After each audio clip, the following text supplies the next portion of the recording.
જય દશામાં મિત્રો, કેમ છો બધા? તો આજે આપણે બનાવવા જઈ રહ્યા છીએ હોમમેડ પિઝાની રેસીપી।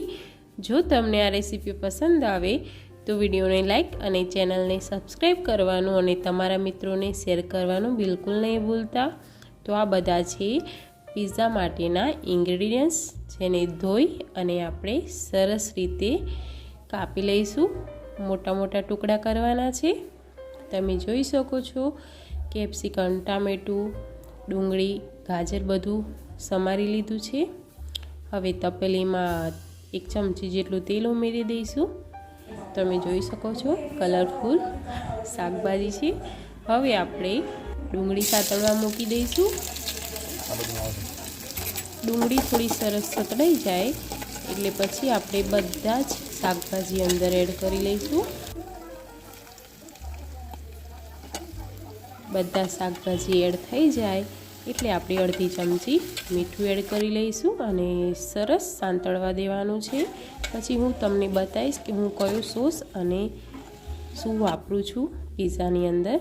તો આ છે ચીલી ફ્લેક્સ અને નો ઓનિયન અને ગાર્લિક વગરનું પિઝા ટોપિંગ। જો તૈયાર છે શાકભાજી। હવે પિઝા બેઝ પર ટોમેટો સોસ સ્પ્રેડ કરી લઈશું। પછી પિઝા સોસ એડ કરી લઈશું। આની અંદર ડુંગળી લસણ નથી મિત્રો।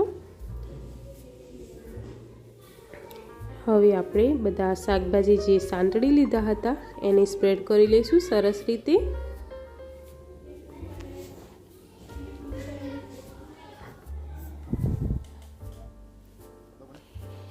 હવે આપણે ચીઝને સ્પ્રેડ કરી લઈશું। મેં મોઝરેલા ચીઝ એડ નથી કર્યું, મેં પ્રોસેસ્ડ ચીઝ એડ કર્યું છે કારણ કે અમને એ જ પસંદ આવે છે।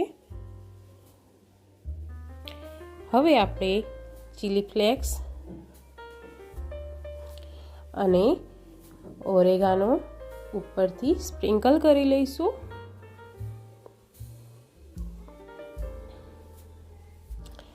હવે આપણે પિઝાને તવી ઉપર મૂકી દઈશું અને ઉપરથી એક ડીશ ઢાંકી દઈશું અને 2 મિનિટ સુધી શેકાવા દઈશું।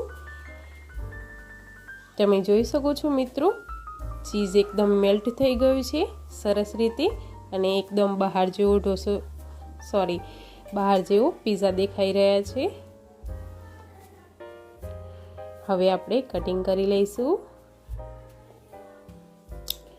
તો જોઈ શકો છો મિત્રો એકદમ ટેમ્પટિંગ લાગી રહ્યું છે, એકદમ ટેસ્ટી લાગી રહ્યું છે અને ચીઝી પિઝા જોતાં જ બધાના મોંમાં તો ખૂબ જ પાણી આવી જાય છે। નાના બાળકોથી લઈને બધાને પસંદ એવા પિઝા ઘરે એન્જોય કરો। જય દશામાં।